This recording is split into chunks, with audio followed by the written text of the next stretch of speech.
혹시 성공하기 싫어하는 분 계세요? 나는 성공 진짜 하기 싫다, 죽어도 하기 싫다. 없지요. 성공하기 싫어하는 사람은 아무도 없을 것입니다. 그러면 행복하기 싫은 분 계신가요?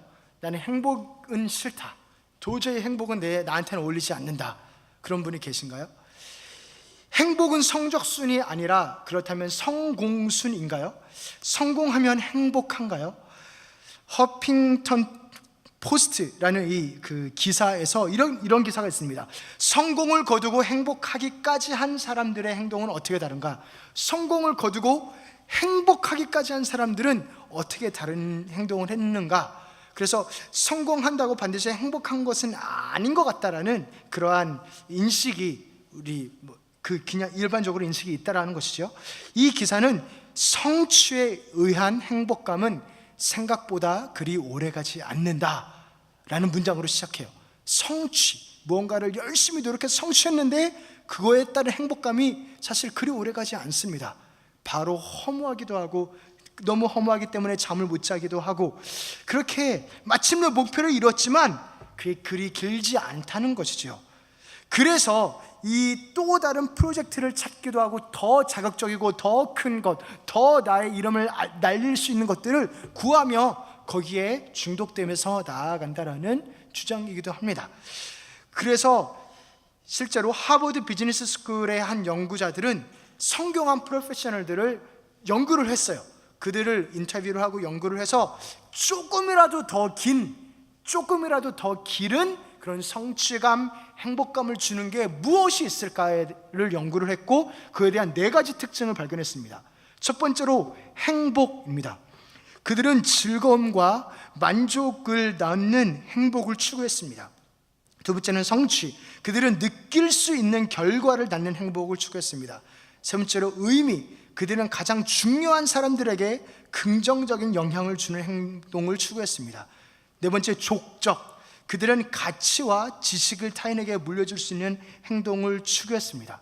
재미있는 것은 여기에 돈을 더 많이 벌고 지위가 더 올라가고 그런 게 아니죠. 행복, 성취, 의미, 남들과 나눌 수 있는 그런 거를 해야, 나한테 쌓고 쌓는 것보다 남과 공유를 하고 누구에게 물려줄 수 있는 것을 해야 조금 더 행복하더라, 그게 더 오래 가더라 라는 것입니다. 이 4가지 중에 하나라도 빠지면, 그러면 마침내 얻은 성공과 행복이 그리 오래가지 않았다라고 합니다. 그리고 뭔가 더 무엇을 해야 하나 고민이 되기도 하고, 아니면 다른 것을 해야 되나 그렇게 고민이 들기도 했다라는 것입니다. 그래서 이 4가지를 추구해서 실제로 행복과 성공을 조금이라도 더 길게 누린 사람들의 특징이 있는데 이렇다고 합니다. 우리 이것을 한번 함께 읽어볼까요? 시작. 열정적이다, 강물을 거슬러 헤엄친다, 시작한 일을 끝맺는다, 오뚜기처럼 다시 일어선다, 건강을 가장 중요하게 생각한다, 문제에 집착하지 않는다, 타인의 성공을 축하한다, 고정관념에서 벗어나 있다, 열린 마음을 유지한다, 그들은 기쁨은 남들에 의해 제한되지 않는다. 이것을 굳이 설명하지는 않겠습니다. 기사 찾아보시면 됩니다. 근데 어떠한 느낌인지는 아시겠죠? 그러면 질문입니다. 그러합니까? 실제로? 이렇게 하면, 이렇게 성공을 하면, 이렇게라도 성공을 하면 정말로 행복합니까? 우리가 왜 그렇게 성공과 행복에 목을 매나요? 성공이 나를 보호하고 또 행복하게 해줄 거라고 믿기 때문이 아닙니까? 우리의 연봉과 집과 차가 나의 삶의 질을 보장한다라고 생각하기 때문은 아닐까요? 내가 사는 동네, 내 건강, 내 보험 프로그램, 아니면 나와 가족을 지켜준다라고, 안전하게 한다라고 생각해서는 아닐까요? 내 직장, 회사에서의 내 지위, 혹은 어울리는 사람들, 거기서 일을 하면서 느끼는 성취감, 나를 인정받게 하는 것들이 나의 정체성을 주고, 대단해, 저렇게 인정받고, 그게 내 정체성이 되고 나를 소속감을 주고, 그리고 나를 외롭지 않게 해준다라고 믿기 때문은 아닐까요? 성공만 하면 나는 안전하다, 성공만 하면 일단 안전하다, 집도 차도 사람들도, 주변 사람들도, 지위도, 자존심도 안전하게 지킬 수 있다라고 생각해서가 아닐까요? 사실 이 말이 틀린 말은 아닙니다. 우리가 돈의 위력을 모르지 않죠. 돈의 위력이 있습니다. 그런데 질문이 있는데, 언제까지 안전하나요? 영원토록 안전한가요? 그것이 이 성공이 나를 모든 것에서 나를 보호해 주나요? 이 질문을 우리가 해야 될 필요가 있습니다. 예를 들어 스티브 잡스는 췌장암으로 죽었습니다. 스티브 잡스 정도 되면은 암 안 걸려도 될 것 같은데, 이건희 삼성 회장은 지금도 폐암으로 투병 중입니다. 현대그룹의 정몽헌 회장은 자살로 생을 마감했지요. 55살이었습니다. 이건희 회장의 막내딸 이윤형은 저기 뉴욕대에 다녔어요. 뉴욕대, 혹시 뉴욕대 동문 있으십니까? 뉴욕대에 다녀서 맨하탄에 있는 한 아파트에서 투신 자살했습니다. 그때 26이었습니다. 돈이, 성공이, 집안이, 빽이 뭐 꼭 우리의 생명을 지켜주지는 않는 것으로 보이죠. 그리고 뭐 특별히 아무리 돈 많다고 해서 건강이 암이 안 걸리는 거 아니잖아요. 그리고 우울증, 스트레스가 알아서 피해가는 거 아니잖아요. 뿐만 아니라 성공이, 사실은 성공 자체가 그리 오래 가지를 못합니다. 우리나라의 전직 대통령들 지금 다 어디에 가 계신가요? 그것을 보면 성공이란 게 그리 오래 가지 않는 것도 현실입니다. 그래서 성공에는 한계가 있습니다. 인정하십니까? 아멘. 좀 더 적나라하게 이야기해서 성공이 성공하지 못했어요. 더 솔직히 말해서 성공이 실패했습니다. 아니, 실패한 게 무슨 성공이에요? 실패한 게 무슨 성공입니까? 오늘 말씀에도, 우리 함께 읽은 말씀에도 성공이 실패한 이야기가 나오는데, 그게 나아만 장군의 이야기입니다. 이 나아만 장군을 제가 한번 나아만이 되어서 독백식으로 한번 해보려고 합니다. 그래도 괜찮을까요? 네, 일단 인사부터 하겠습니다. 돌격! 반응이 없으세요. 네, 나아만입니다. 이렇게 퀸즈 장로교회 청년과 성도들과 함께 이렇게 만나게 돼서 참 기쁩니다. 여러분이 보시다시피 제가 군인답고 멋지지 않습니까? 저도 압니다. 네, 나는 여러분이 시리아라고 알고 있는 아람 군대의 장관입니다. 내 말 한마디면 시리아 군대가 착착 일사불란하게 움직입니다. 내가 크고 존귀한 자라는 소문이 자자합니다. 사실 맞는 말이죠. 군대에서 올라갈 수 있는 가장 높은 곳에 올랐고, 왕족이 아닌 이상 나처럼 성공한 사람이 없기 때문에 내가 크고 존귀한 자 맞습니다. 틀리지 않습니다. 나보다 더 성공한 사람이 누가 있겠습니까? 그런데 나도 고민이 있습니다. 나도 고민 정도가 아니라 충격, 그리고 어떻게 할 수 없는, 이제까지 쌓은 모든 것을 물거품으로 만들어버리는, 내 삶을 송두리째 흔드는 그 무언가가 있습니다. 그것이 무엇이냐면 나의 병입니다. 열왕기하 5장 1절에 아람 왕의 군대 장관 나아만은 그의 주인 앞에서 크고 존귀한 자니 이는 여호와께서 전에 그에게 아람을 구원하게 하셨습니다. 그는 큰 용사이나 나병 환자더라. 나병, 문둥병, 손이 썩어 문드러지고 코가 떨어지고 그렇게 서서히 죽는 병, 그 망할 병에 내가 걸렸습니다. 이제까지는 내가 이기지 못한 게 정말 하나도 없었는데 이 병은 어떻게 할 수가 없습니다. 내 몸 하나를 가누지를 못합니다. 어찌할 도리가 없습니다. 사실 나는 지금 숨을 쉬고 이야기하고 있지만 이미 죽은 자입니다. 암 말기 선고를 받아서 3개월만 살 수 있는 자가 어디 그것에 살았다 한들 살았다 할 수 있겠습니까? 어느 날 아내가 한 소녀를, 노예 소녀를 데리고 왔습니다. 근데 그 아이를 보는 순간 나 저 아이 알아. 정말 압니다. 이 아이는 이스라엘에서 노예로 올 때부터 사실은 눈에 띄었습니다. 나를 두려워하지 않아요. 노예 주제인데 두려워하지 않습니다. 뭐 이런 건방진 아이가 있나 했는데 그 말하는 건 더 당차입니다. 열왕기하 5장 3절에 우리 주인이 사마리아에 계신 선지자 앞에 계셨으면 좋겠나이다. 그가 그 나병을 고치시리이다. 선지자 이야기를 하고 그 망한 이스라엘 이야기를 합니다. 나는 처음에 이 아이가 나를 죽이려고 적국에 나를 데려가려는 줄 알았습니다. 아니 뭐 그런 계략을 짜나. 미치지 않고서야 자기 고향을 쑥대밭으로 만들고 내가 그의 부모를 죽이고 그를 노예로 데리고 왔는데 그 아이가 나를 진심으로 걱정해 줄 리가 없지 않습니까? 그런데 아까 말했듯이 이 아이는 뭔가 다릅니다. 달라요. 뭐가 달라도 달라요. 거짓말하는 것 같지는 전혀 않고 진심으로 나를 걱정하는 것 같아 보이고 두려워하지도 않고 그리고 미워하지도 않고 복수하려 하지도 않습니다.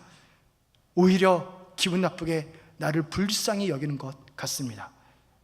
노예 주제 큰 용사인 나를, 하여간 나는 귀신에 홀린 듯이 그 이상한 아이 말을 듣기로 했습니다.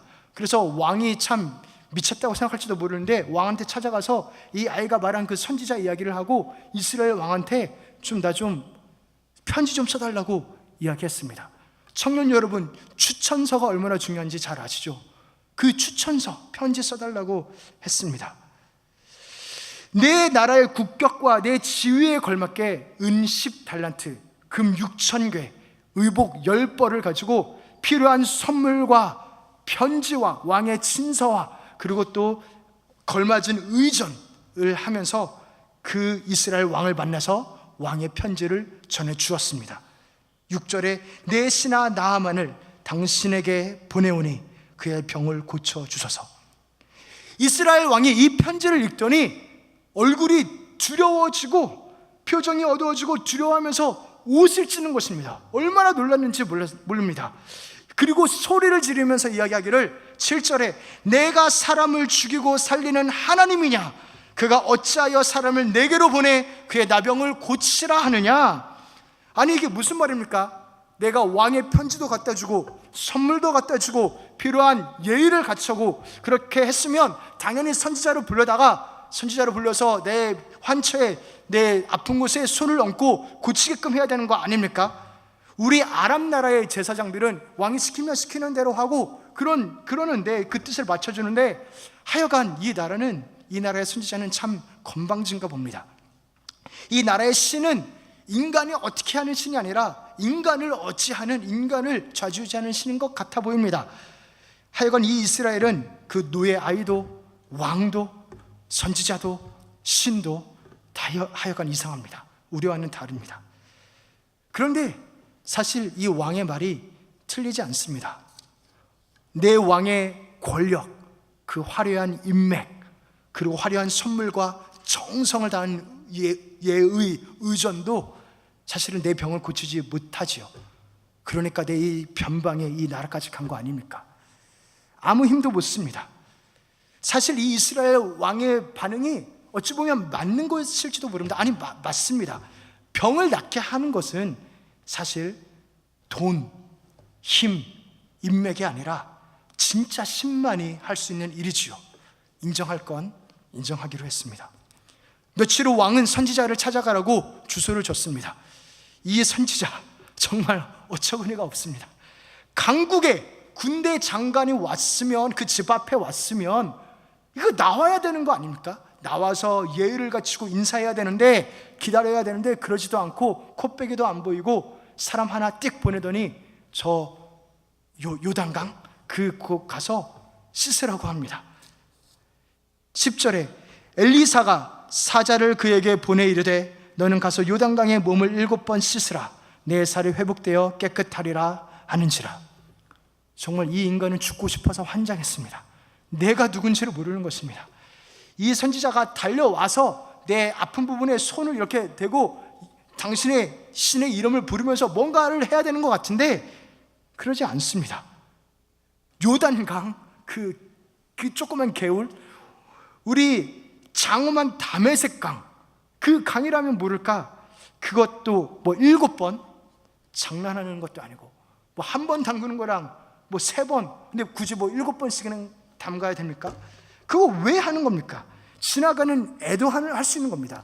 나같이 큰 자, 나같이 위대한 자가 그냥 지나가는 애도 그 개울에는 몸을 담글 수 있는데 그것도 거기서 옷을 벗고 들어가라는 것입니까? 내가 그러면 이제까지 안 씻어가지고 이 병에 걸린 것입니까? 정말 말도 안 되는 이야기를 하고 있습니다. 그렇게 화를 쏟아내고 돌아가는데 종들이 참 생각도 없이 붙잡습니다. 13절에 내 아버지여 선지자가 당신에게 큰 일을 행하라 말하였다면 행하지 아니하였으리이까? 하물며 당신에게 이르기를 씻어 깨끗하게 하라 함이리이까 하니. 맞습니다. 종들도 잘 알고 있어요. 나 같은 사람은 큰 일을 해야 되는 사람인데 무슨 개울가에 뭐 그런 걸 하라고 하니까, 사실은 내가 화가 났지만 정말 눈물이 날 정도로 화가 났습니다. 남자, 군인의 자존심이 사실은 짓밟힌 것입니다. 어렵게 승리하고 이기며 쌓아 올린 내 지위로만 얻었던 왕의 편지, 이 엄청난 병거와 선물이 아무 의미가 없다라는 것을 이 선지자는 보이는 것입니다. 선지자는 사실 그거 거들떠도 보지 않았습니다. 나도 압니다. 이놈의 문둥병 앞에서는 내 성공이 아무짝에도 쓸모없는 거 잘 압니다. 근데 굳이 그거를 이렇게 해야 됩니까? 사람들, 내가 명령하니까 말을 듣는 것이 어느 누구도 진심으로 내 병을 걱정해 주지 않습니다. 이스라엘 노예, 혹시 그 아이만 걱정했을 수 있습니다. 그리고 또한 내 병에 대한 소문을 듣고 사실은 사람들은 언제 내가 죽나, 그래서 언제 내가 그 자리를 차지하나 그것만 기다리고 있습니다. 사실 왕도 별 다르지 않습니다. 겉으로는 편지도 쓰고 놀란 척하고 하지만 그 경계하는 눈빛을 여전히 볼 수 있습니다. 그래서 나는 더 낫고 싶었습니다. 보란듯이 우뚝 일어서서, 그래서 나는 건재하다, 나는 성공했다, 나는 튼튼하다, 나는 안전하다 라는 것을 보이고 싶었는데, 아니, 여기까지 와서 그 자존심 하나마저 다 짓밟혀 버렸습니다. 그래서 내가 뭔가 하라고 하면 하겠습니다. 뭐 3일을 굶으라면 굶겠습니다. 뭐를 증명하라면 하겠습니다. 그래서 내가 나을 수 있고, 그래서 그 사람들 앞에 보일 수만 있다라고 한다면, 그렇게 성취할 것이 있다라고 하면 거기서 내 자존심이 살 텐데, 그게 뭐 개울에 가서 씻으라니요. 그래서 내가 쌓은 것이 아무것도 아니구나 하는, 아무 소용없구나 하는 이 현실에 분노가 치밀었습니다. 그렇게 자존심마저 철저하게 무너지니 이제 보이기 시작했습니다.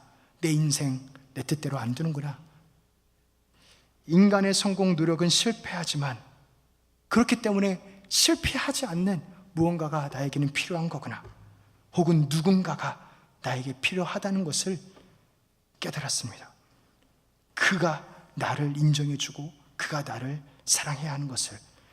그래서 자존심을 버리고 뭐 여기까지 왔는데 옷을 하나씩 벗고 그리고 요단강에 들어갔습니다.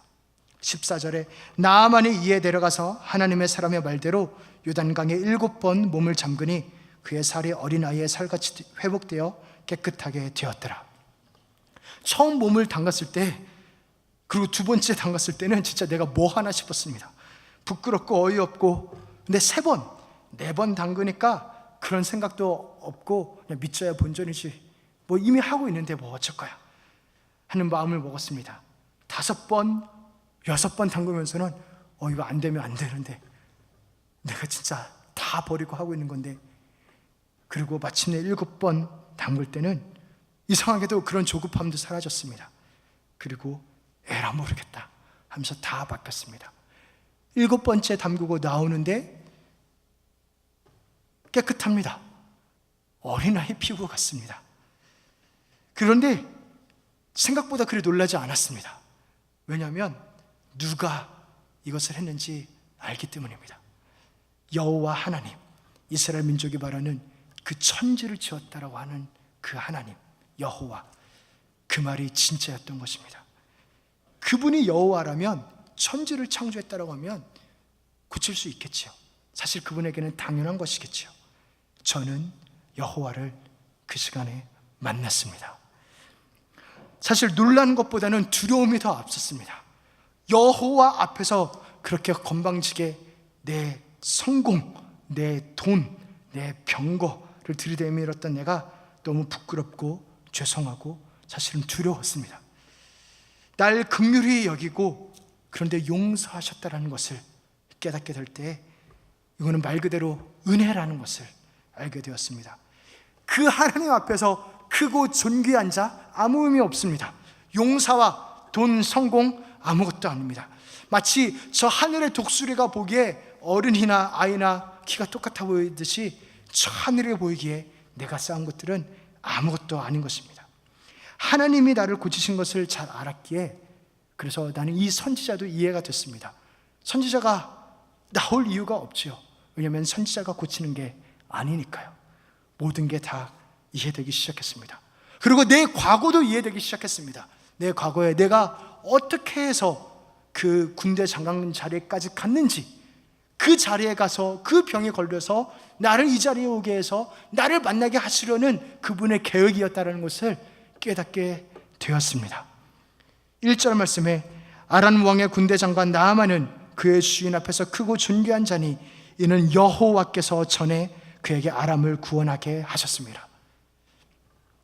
어찌 하늘의 하나님이 이방인인 나를 이렇게까지 생각하고 그리고 나를 이끌고 나를 그 자리까지 가게 하실 수 있단 말입니까? 나는 이제까지 왕에게 인정받는 것이, 그래서 군대 장관이 되고 무언가 일을 하는 것이 가장 큰 성공인 줄 알았는데 하늘의 하나님이 나를 아시고 나를 기억하고 나를 인도하신다라니 그 사실에 너무나 놀랐습니다. 이보다 더한 성공이 어디 있겠습니까? 이것은 실패하지 않는 진짜 성공입니다. 왕은 실패할지라도 저분은 결코 실패하지 않을 것이기 때문입니다. 청년들, 우리 성도분들 기억하십시오. 성공은 절대 실패하지 않는 게 성공입니다. 실패할 확률이 조금이라도 있는 것은 그것을 성공이라 부를 수 없습니다. 사람들이 쌓아 올린 성공과 노력에는 한계가 있을 뿐만이 아니라 그것은 언젠가는 끝이 납니다. 그것은 반드시 실패하기 바랍니다. 돈도 명예도 지위도 죽음 앞에서는 아무 힘이 없습니다. 그러나 하나님은 죽음을 생명으로 바꾸시기 때문에 그분이 주시는 성공은 결코 실패하지 않는 것을 깨달았습니다. 인정하십니까? 두 번째로, 성공은 하나님께서 나와 함께 하는 것입니다. 왕이 나와 함께 할 때 나는 성공한 사람 같았습니다. 실제로 성공했지요. 그러나 질병 앞에서는 왕도 나를 버리더군요. 그러나 하나님이 나와 함께 하신다면 이야기가 달라집니다. 왜냐하면 하나님은 못하시는 것이 없고 그분이 나를 아시고 함께 하신다라면 나는 무엇이든지 할 수 있지요. 나중에 천국에서 요셉이란 인물, 성경에 나오는 인물을 만났는데 그가 형통한 사람이라는 것을 보았습니다. 성공한 사람이라는 것을. 왜냐하면 하나님께서 항상 그와 함께 하셨기 때문입니다. 창세기 39장 23절에 이는 여호와께서 요셉과 함께 하심이라 여호와께서 그를 범사에 형통하게 하셨더라. 이 요셉은 총리 때뿐만 아니라 보디발의 집에 있을 때도, 심지어 감옥에 있을 때도 형통했더군요. 왜냐하면 하나님이 그와 함께 하셨기 때문입니다. 세 번째로, 성공한 자는 행복이 아니라 행복을 주는 분을 구하는 자인 것을 알게 되었습니다. 행복은 그분과의 관계가 좋을 때 오는 것이란 것을 알았습니다. 행복 자체의 실체가 있는 것이 아니라 그분과의 관계에서 내가 사랑하고 내가 좋아하는 사람이 나를 아껴주고 나를 믿어주고 나를 위해서 할 때, 그때 오는 감정이 행복인 것을 알았습니다. 돈, 지위, 인기가 줄 수 없는 진짜 행복입니다. 우리가 성공을 쫓는 이유는 사실 성공이 나를 지켜주고 행복을 주리라는 믿음 때문인데 그것도 다 죽기 전에 끝나버리죠. 그래서 배운 단어가 이 단어입니다. 믿음, 소망, 사랑. 믿음, 소망, 사랑이란 단어. 행복보다 훨씬 더 아름다운 단어입니다. 하나님을 믿으면 소망이 생기지요. 실패하지 않기 때문에. 노예가 가졌던, 그 노예 소녀가 가졌던 소망, 나의 질병도 막을 수 없는 소망이란 게 있더군요. 그리고 또한 하나님한테 사랑을 받기 때문에 믿음을 가질 수 있고 그 사랑 안에서 진짜 행복할 수 있는 것을 깨달았습니다. 이 믿음, 소망, 사랑이 있을 때야 느껴지는 게 행복이라는 것을 알았습니다. 행복은 행복이 아닌 행복을 주시는 하나님을 만날 때 느끼는 줄로 배웠습니다. 이 세 가지 배움이 우리 청년들에게, 성님들에게 의미가 있기를 바랍니다. 이만 총총 하고 다시 돌격하고, 이런 질문이 있을 수 있습니다. 이 나아만, 성공이 실패, 그죠? 성공인 줄 알았는데 성공이 실패인 것을 삶으로 보여준 이 나아만을 보면서 또한 성공이란 절대 실패하지 않는 것이고 하나님이 함께 하시는 것이고, 성공한 자는 행복이 아니라 행복을 주는 분을, 하나님이죠, 만난다는 것을 우리가 이제 들었는데, 이렇게 질문할 수가 있습니다. 나는 하나님 만났는데 왜 나는 여전히 행복하지 않지? 라고 생각이 들 수 있어요. 난 하나님 아는데 왜 나는 행복하지 않지? 그 이유는 무엇이냐면 하나님과의 관계가 약해서 그렇습니다. 하나님과의 관계, 진짜 하나님이 나의 믿음이고 소망이시고 사랑이시라면, 그분의 사랑을 입는다 한다면 행복할 수 있는 것입니다. 우리가 하나님과의 사랑에 한번 빠져보시기를 주님의 이름으로 축복합니다. 하나님과의 사랑에 빠지면 그냥 연인과의 사랑을 빠져도 세상이 달라 보이는데, 그렇죠? 그런데 하나님과의 사랑에 빠지면은 한 분만을 구하고 그 안에 거하면 어떤 풍파도 이길 수 없는, 거부할 수 없는, 거스를 수 없는 만족과 은혜를 누릴 수 있는 것입니다. 그 정도가 아니라 모든 것을 할 수 있다라는 자신감과 소망과 믿음과 사랑이 있는 것입니다. 그 부분을 빌립보서 4장 12, 13절은 이렇게 이야기합니다. 우리 함께 읽겠습니다. 나는 비천에 처할 줄도 알고 풍부에 처할 줄도 알아. 과 배고픔과 풍부와 궁핍에도 처할 줄 아는 일체의 비결을 배우느라. 내게 능력 주시는 자 안에서 내가 모든 것을 할 수 있느니라. 아멘. 내게 능력 주시는 자 안에서 내가 모든 것을 할 수 있느니라. 아멘. 아멘. 그런데 이 말 앞에 무엇이 나오냐면 비천, 궁핍, 별로 달갑지 않은 말들이 나오죠. 내게 능력 주시는 자 안에서 내가 모든 것을 할 수 있느니라. 그러면 그 앞에 승리, 영광, 찬란, 그런 말이 나올 것 같은데 그렇지 않습니다. 이 말이 무슨 의미입니까? 그 어떤 상황에서도 그러면 바울이 거짓말한 거 아니잖아요. 모든 것을 할 수 있다라는 말이, 바울이 하고 싶은 그 모든 것은 적어도 궁핍한 자가 부자 되고, 내가 좀 당하고 있는데 그 사람 이기고, 그걸 하고 싶은 건 아니라는 거예요. 바울이 할 수 있는, 사실 주님이 그걸 할 수 있지요. 주님은 승리의 하나님이시고 능력의 하나님이시고 우리를 공급하시는 분이기 때문에 모든 것을 더하시고 모두 다 승리하게 할 수 있는데, 바울이 구하는 것은 내게 능력 주시는 자 안에서 모든 것을 할 수 있느니라 라고 말하면서 할 수 있는 그것은 그러한 것이 아니라, 세상에 말하는 성공의 그런 모습이 아니라 하나님의 나라와 의, 그것이 풍성해지는 것, 하늘에서 주의 뜻이 이룬 것처럼 이 땅에도 주의 뜻이 이루어지는 것. 내가 비록 죄인일지라도, 내가 부족할지라도, 약한 자를 들어서 강한 자를 부끄럽게 하시고, 눈먼 자 들어서 보게 하시고, 전 자 들어서 걷게 하시고, 지옥 백성을 천국 백성으로 만드는 것, 그것이 내게 능력 주시는 자 안에서 모든 것을 할 수 있다라는 그 고백의 뜻인 것입니다. 그것입니다. 그래서 시편 23편 1절에 이렇게 고백합니다. 우리 함께 읽겠습니다. 여호와는 나의 목자시니 내게 부족함이 없으리로다. 아멘. 내게 부족함이 없습니다. 내게 부족함이 없어요.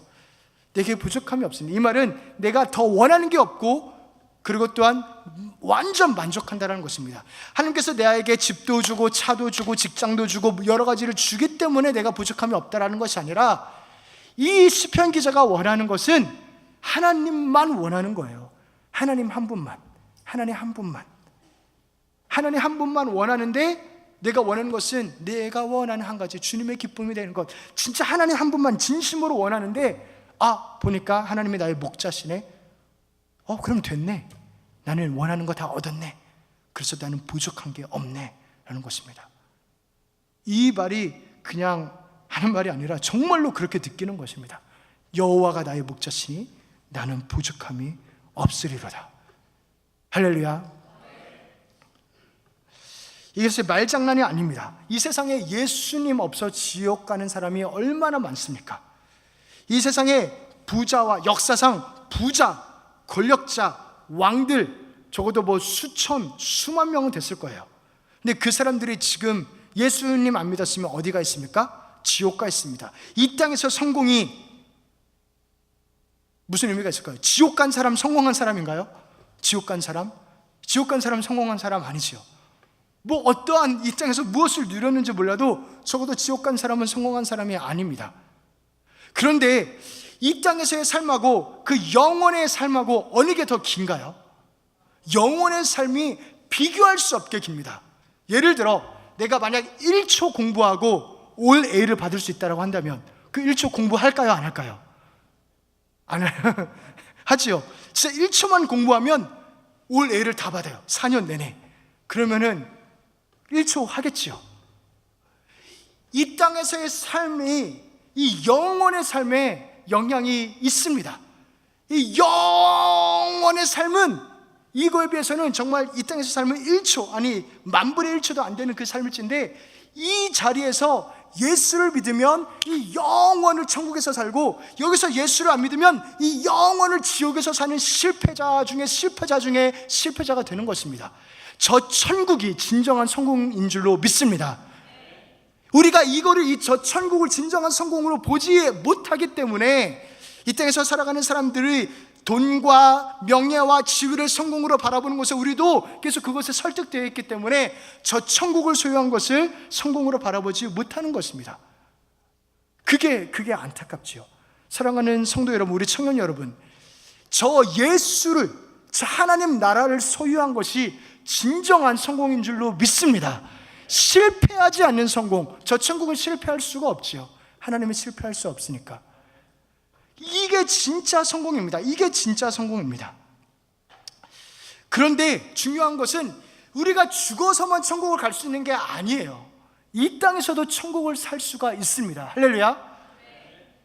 그게 우리가 착각하는 것인데, 우리가 이 땅에서는 뭔가 쌓고 죽으면 하나님, 그게 아니라는 것이에요. 이 땅에서의 천국을, 말 그대로 이 땅에서의 진정한 성공을 누릴 수 있는데, 그것을 주님께서는 이렇게 말씀하셨습니다. 마태복음 5장 3절 4절 우리 함께 읽겠습니다. 심령이 가난한 자는 복이 있나니 천국이 그들의 것이며, 애통하는 자는 복이 있나니 그들이 위로를 받을 것이며. 쭉 나가죠. 오늘은 이제 예수님이 성공이다라는 것, 저 천국이 성공이다라는 것을 강조하고, 다음 주는 실질적으로 그의 삶이 어떻게 나오는지를, 표현되는지를 한번 살펴보려 합니다. 진짜 성공하고 싶으면 예수님과 친해져야 합니다. 제가 이번 주간에 좀 연세가 있으신 분과 대화할 기회가 있었는데, 그분이 이렇게 말씀하십니다. 부모님이, 아버지가 돌아가셨어요. 그러면서 부모님 계실 때 잘하라고, 오늘 어버이 주일인데 계실 때 잘하라고. 부모님 계실 때 잘하는 것이 절대 틀린 말이 아니죠. 우리가 부모님 살아계실 때 정말 잘하기를 소원합니다. 아멘. 정말 잘하기를 소원합니다. 부모님 계실 때 우리가 잘해야 되는데, 사실 부모님이 계셔도 우리가 잘하지 않죠. 우리가 내 할 일, 내 성공, 내 스펙, 내 직장, 내 자녀, 그것을 쌓아가느라 사실 부모님이 보이지 않습니다. 그런데 막상 부모님이 떠나시면 알죠. 절절하게 알죠. 아, 잘했어야 되는데, 시간을 돌이킬 수 있다라면 잘했었어야 되는데, 그러면 좀 더 찾아갔을 텐데. 이후에 이 맞는 마음을 어디로 적용시킬 수 있냐면 천국에 적용시킬 수 있어요. 우리가 꼭 죽어서만 천국 갈 수 있는 게 아닙니다. 아멘. 이 땅에서 천국을 누릴 수 있어요. 그게 먼저 그의 나라와 그의 의를 구하라, 그러면 이 모든 것을 더하시리라. 하나님이 이런 삶의 방식을 주셨어요. 먼저 그의 나라와 그의 의를 구하라, 그러면 이 모든 것을 너희에게 더하시리라. 이 삶의 방식을 우리가 아는데, 마치 우리가 부모님이 살아 계셔도 액세스가 가능해도 부모님을 찾지 않는 것처럼, 이 천국이, 이 삶의 방식이 액세스가 가능한데도 요거를 찾고 요거를 살려 하지 않아요. 마치 우리가 우리의 것에, 그 앞의 것에 아큐파이에 돼서 부모님 안 찾듯이 저 천국도 얼마든지 이 시간에, 지금 이 시간에 찾을 수 있고 살 수 있는데 거기에 가지를 않는 것입니다. 부모님 계실 때 잘해야 되고, 이 땅에서 말 그대로 결국에는 실패할 것에 우리 마음을 둘 것이 아니라 절대 실패하지 않는 저 천국, 하나님 나라, 예수 그리스도, 거기에 우리의 삶을 드려야 할 줄로 믿습니다. 그게 지혜로운 거예요. 부모님 계실 때 잘하는 게 지혜로운 것처럼. 사랑하는 우리 청년 여러분, 성도 여러분, 우리가 진정한 성공자가 되기를 주님의 이름으로 축복합니다. 예수 그리스도, 저 천국을 구하는 것, 그것이 진짜 성공이고, 또한 성공이 또 뭔지 아세요? 저 천국에 갔을 때 우리 부모님이, 우리 사랑하는 형제가 그 천국에 같이 있는 거예요. 저 천국에 봤는데 부모님이 지옥에 가 계세요. 저 천국에 봤는데 내 형제 자매가 지옥에 있어요. 얼마나 마음이 아프겠습니까? 그 마음이. 나에게 성공을 주신 이유는, 그러니까 말 그대로 예수를 주신 이유는 이 예수를 풍성하게 삶을 누리라는 것이기도 하고, 전도하라는 거예요. 전도. 내 사랑하는 가족, 가장 큰 효가 무엇인지 아십니까? 결혼하는 거 효도죠, 그죠? 가장 큰 효는 전도하는 겁니다. 전도. 사랑하는 부모님, 전도하는 것. 할렐루야.